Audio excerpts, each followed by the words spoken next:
So episode 4 of Hard Knocks is in the books. I just finished watching the episodes. Another good one, man, in the series. They played that preseason game against the Eagles, and it kind of surrounded around that and the Josh Gordon arrival to camp. So in this video, I'm going to talk about and react to everything that happened in tonight's episode. We're starting right now.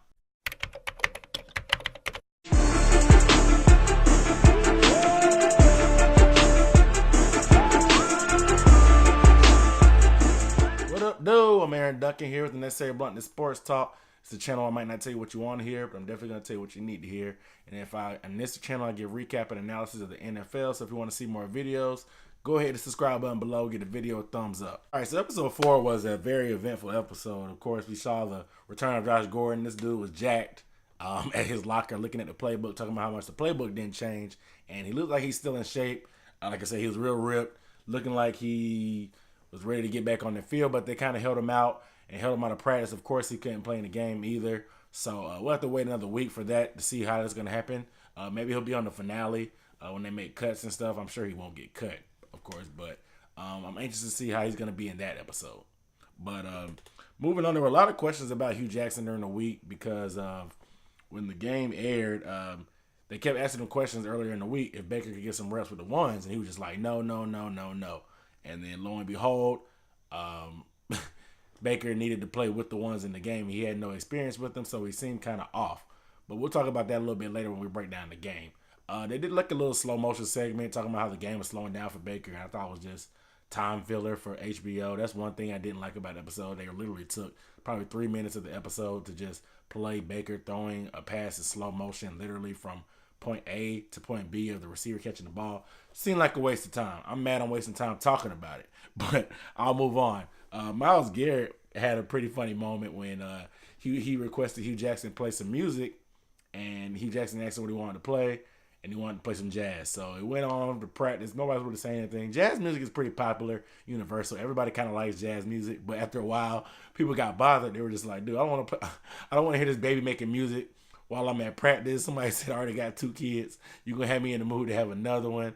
And then Coach Wiley, the offensive line coach with the stomach that has a mind of its own. Every time he says hut, his stomach like moves up and down every time he says hut. And it's hilarious. But he got pissed and told him to turn it off.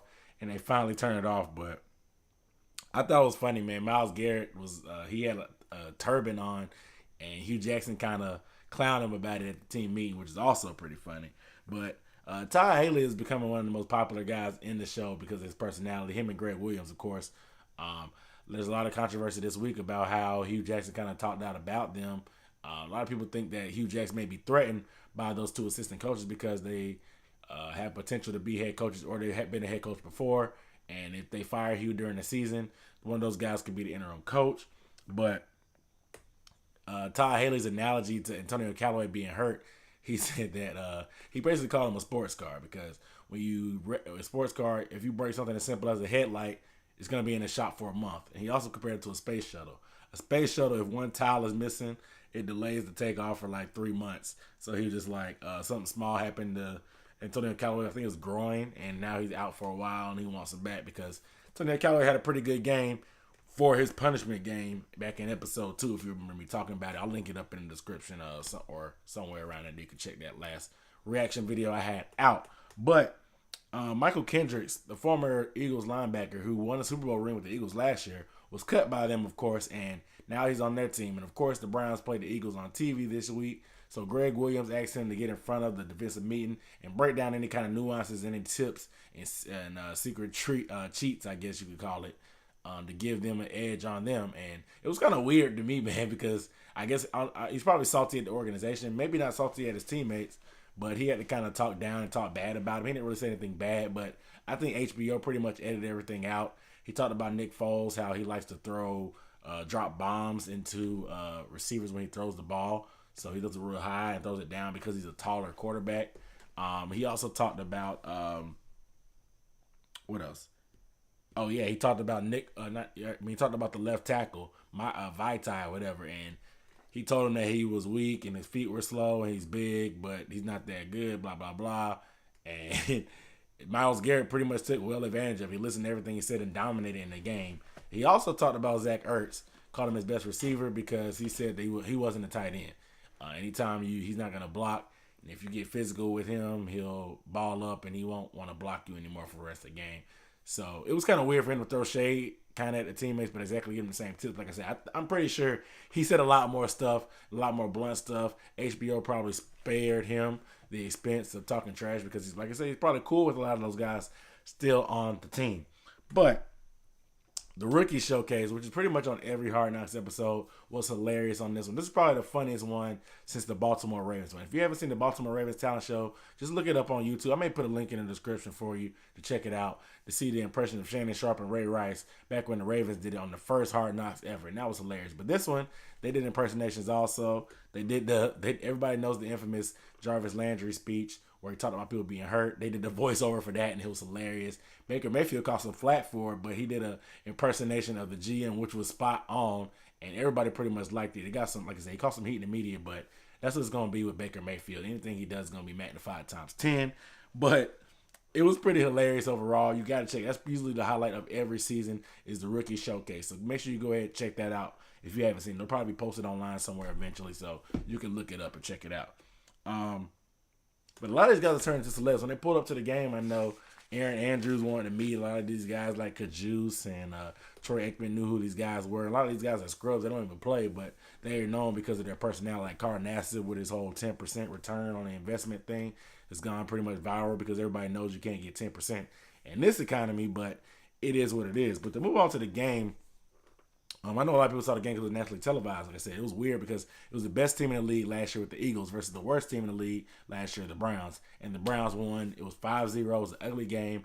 All 5 points were scored in the first half. The Browns defense balled out. They made Nick Foles look like the quarterback I think he is. I think he's overrated. He's a Super Bowl MVP. He got hot for a few games. He's done that before. If he was that valuable, somebody else would make him a starter instead of a capable backup, like I said. But anyway, this is about the Browns.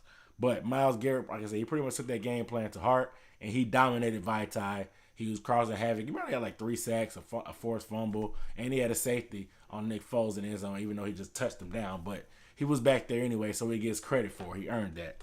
But the Tyrod Taylor situation was kind of weird. He hurt his hand, and then you would think if the starter got hurt the first time of him getting hurt, they were going to take him out. They put Baker in. Baker was in with the starters, but lo and behold, he hadn't gotten any reps earlier in the week because Hue Jackson didn't want to give him any reps. So this is the time where it comes back to bite you in the butt.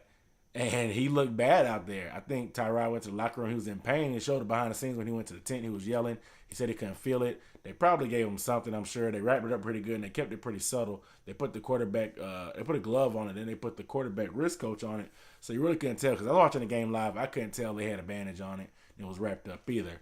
But Tyrod went back in the game. He got beat up too. The only reason I think they put him in there is I feel bad for Tyrod because they kind of just using him as a pawn. They know Baker's not ready, but they didn't want to damage Baker's confidence because Baker was struggling against the Eagles. The Eagles' defense is mean and nasty. We know that. And they hit him. They beat him up a lot. He even threw a pick in the game. And I think Hugh didn't want to damage his confidence because he knows that Baker's going to eventually be the starter sometime this year. So he kind of threw Tyrod Taylor back to the Wolves, even though he was hurt, even though he's going to be the day one starter. So I thought that was kind of suspect by Hue Jackson. That's the only way I'll question him on that. A lot more people question him on other stuff. But to go back to the Dez Bryant thing, Dez Bryant, I don't know if it was a gimmick or not. A lot of people said it was a gimmick. He just wanted to put his face on TV. He knows a lot of people are watching Hard Knocks to show how friendly he can be and just go around and meet everybody in the stand to show how personal he can be. And because he gets a bad rep about being selfish, that he wanted to show that he was a team player, and he really had no intention on signing with the Browns. 2 weeks later, he's still not signed with the Browns. He's not signed with anybody. And then he says it's probably going to be later on in the season when he gets signed, probably when somebody gets hurt. But we'll see what happens. I don't know if the Browns didn't want him or he didn't want the Browns, or the Browns just thought that since Josh Gordon was coming back, they didn't need him. I don't know. But we'll find out more about Josh Gordon next episode. We'll find out more about cut episodes on the cuts for the team, on the next episode. That's always the saddest episode of the season, seeing these guys' dreams get crushed, but especially with some of the guys that you get to know real well in the show that are funny, and you see them getting cut. It's kind of sad, but I'm not going to get emotional. I'll go ahead and wrap this up. You guys let me know if you saw the episode down below, what you thought about everything that happened, what you thought about the quarterback situation between Tyrod and Baker. Let me know down below in the comments. But without further ado, I'm Aaron Duncan, signing off for Unnecessary Blunt and Sports Talk. I'll see you guys next time.